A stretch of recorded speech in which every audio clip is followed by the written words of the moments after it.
Assalamualaikum warahmatullahi wabarakatuh. Perkenalkan, nama saya Agung Prayogo dengan NIM F1E1225157 dari kelas R002, di mana pada kesempatan kali ini saya akan mempresentasikan hasil kerja dari kelompok 2, yaitu dari mata kuliah pengantar sistem informasi. Baiklah, di sini saya akan menjelaskan atau membahas tentang bersaing dengan teknologi informasi. Untuk poin yang pertama, ada dasar-dasar keunggulan strategis. Oke, di masa sekarang ini, teknologi informasi sudah berkembang dengan sangat pesat. Eh, Dapat kita ketahui bahwa teknologi informasi dapat mengubah cara berbagai bisnis untuk bersaing, sehingga kita harus melihat sistem informasi secara strategis, yaitu merupakan jaringan kompetitif yang penting sebagai jalan untuk membangun organisasi dan sebagai investasi penting dalam teknologi yang dapat membantu perusahaan mengadopsi proses strategis dan bisnis yang memungkinkan untuk merekayasa ulang atau mengubah diri agar dapat bertahan hidup serta berhasil.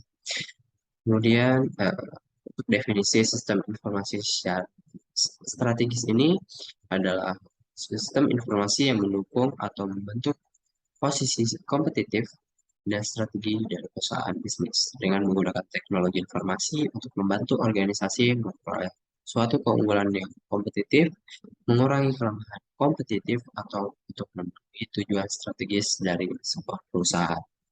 Kemudian untuk poin yang kedua ada konsep-konsep strategis kompetitif. Di sini menekankan bahwa peran utama aplikasi sistem informasi dalam bisnis adalah untuk memberikan dukungan yang efektif atas strategi perusahaan agar dapat memperoleh keunggulan yang kompetitif. Peran strategi sistem informasi ini melibatkan penggunaan teknologi informasi untuk mengembangkan berbagai produk, layanan, dan kemampuan yang memberikan perusahaan itu keunggulan besar atas tekanan kompetitif dalam pasar global. Hal ini menciptakan sistem informasi strategis, sistem informasi yang mendukung atau membentuk posisi kompetitif dan strategi dari perusahaan bisnis. Jadi, sistem informasi strategis ini dapat berupa sistem informasi apapun, misalnya TPS, SIM, DSS, dan lain sebagainya, yang menggunakan teknologi informasi untuk membantu organisasi memperoleh keunggulan kompetitif, mengurangi kelemahan kompetitif, atau untuk memenuhi tujuan dari perusahaan. Kemudian poin yang ketiga itu ada tekanan kompetitif dan strategi.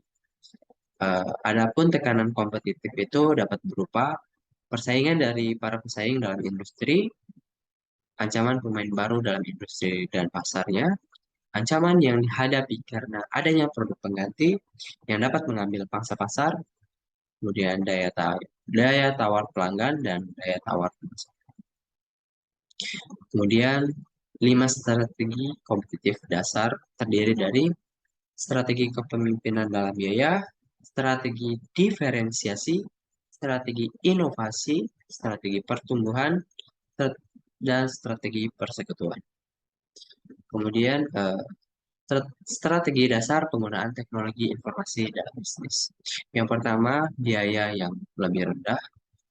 Yang kedua, diferensiasi. Yang ketiga, inovasi. Yang keempat, mendukung pertumbuhan.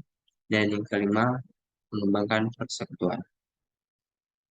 Kemudian untuk poin yang selanjutnya ada investasi. Investasi dalam teknologi informasi dapat memungkinkan bisnis untuk mengunci pelanggan dan pemasok dengan cara membangun hubungan baru yang baik dengan mereka. Usaha-usaha awal untuk menggunakan teknologi sistem informasi dalam hubungan ini berfokus pada peningkatan secara signifikan kualitas layanan ke pelanggan dan pemasok dalam aktivitas distribusi, pemasaran, penjualan, dan layanan perusahaan. Berinvestasi dalam teknologi informasi ini memungkinkan perusahaan untuk membangun kemampuan teknologi internet secara strategis yang memungkinkannya untuk mengambil keuntungan dari peluang strategis ketika peluang tersebut muncul. ketika perusahaan berinvestasi dalam sistem informasi canggih berbasis komputer untuk meningkatkan efisiensi proses bisnisnya. Perusahaan tersebut dapat mendorong investasi dalam teknologi informasi dengan mengembangkan berbagai produk dan jasa baru yang tidak akan mungkin dihasilkan tanpa kemampuan teknologi internet yang kuat. Kemudian ada perekayasaan ulang proses bisnis. Salah satu dari implementasi paling penting dari strategi kompetitif adalah perekayasaan proses bisnis atau Business Process Reengineering (BPR) atau BPR singkatannya. Seringkali disebut sebagai perekayasaan ulang. Eh, Perekayasaan ulang di sini adalah pemikiran kembali yang mendasar dan pendesain ulang yang radikal atas proses bisnis untuk mencapai perbaikan yang dramatis dalam biaya, kualitas, kecepatan, dan layanan. Jadi BPR ini menggabungkan strategi untuk mempromosikan inovasi bisnis dengan strategi untuk melakukan perbaikan dasar atas proses bisnis agar perusahaan itu dapat berubah, dapat menjadi jauh lebih kuat serta menjadi pesaing yang lebih besar dalam pasar. Kemudian, teknologi informasi memainkan peran penting dalam rekayasa ulang sebagai proses bisnis, kecepatan, kemampuan memproses informasi dan konektivitas komputer serta teknologi internet dapat secara mendasar meningkat efisiensi proses bisnis seperti juga meningkatkan komunikasi dan cara kerja antar sesama orang yang bertanggung jawab atas operasi dan manajemennya. Kemudian merekayasa ulang manajemen proses itu ada beberapa, yaitu yang pertama sistem manajemen hubungan pelanggan dengan menggunakan internet dan internet perusahaan. Kemudian yang kedua, sistem persediaan yang dikelola pemasok dengan menggunakan internet dan extranet. Kemudian yang ketiga, software ERP lintas fungsi untuk mengintegritas proses manufaktur, distribusi, keuangan, dan sumber daya manusia. Kemudian ada website e-commerce yang dapat diakses pelanggan untuk entry pesanan, pemeriksaan status, pembayaran, dan layanan.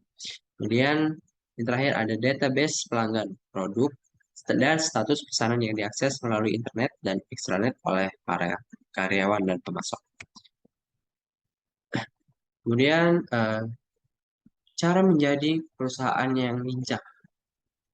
Di sini pengertian kelincahan eh, atau dalam bahasa Inggris disebut agility dalam kinerja bisnis itu ialah kemampuan perusahaan untuk sejahtera dalam pasar global yang berubah cepat dan terus terfragmen untuk produk dan jasa berkualitas tinggi, berkinerja baik dan disesuaikan dengan pelanggan. Kemudian ada 4 strategi dasar yang harus diimplementasikan untuk menjadi perusahaan yang lincah. Yang pertama, pelanggan dari perusahaan yang lincah menganggap produk atau jasa sebagai solusi terhadap masalah individual mereka. Kemudian, perusahaan yang lincah bekerja sama dengan pelanggan pemasok dan perusahaan lain, bahkan dengan pesaing. Kemudian, perusahaan yang lincah dapat bertahan ketika terjadi perubahan dan ketidakpastian. Kemudian yang terakhir, perusahaan yang lincah dapat meningkatkan dampak sumber daya manusia dan pengetahuan yang mereka miliki. Dengan memelihara semangat wirausaha, perusahaan yang lincah dapat memberikan insentif yang tinggi bagi tanggung jawab kemampuan beradaptasi dan inovasi pegawai. Kemudian membuat perusahaan virtual. Dalam lingkungan bisnis global yang dinamis saat ini, pembentukan perusahaan virtual dapat menjadi salah satu penggunaan strategis terpenting dari teknologi informasi.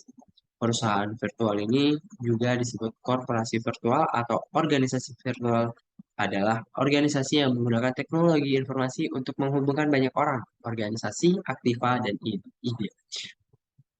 Ada beberapa strategi perusahaan-perusahaan virtual.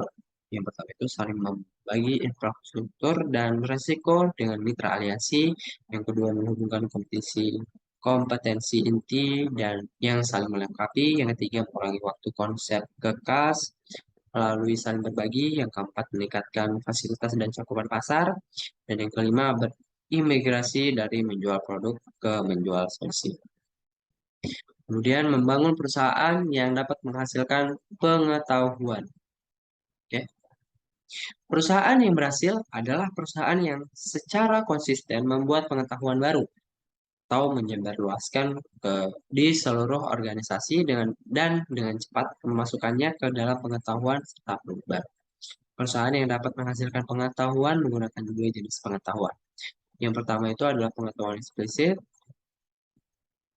yaitu data, dokumen, segala sesuatu yang tertulis atau disimpan dalam komputer. Kemudian jenis yang satunya lagi adalah implisit, yaitu pengetahuan bagaimana cara melakukan sesuatu yang ada dalam diri para pekerja.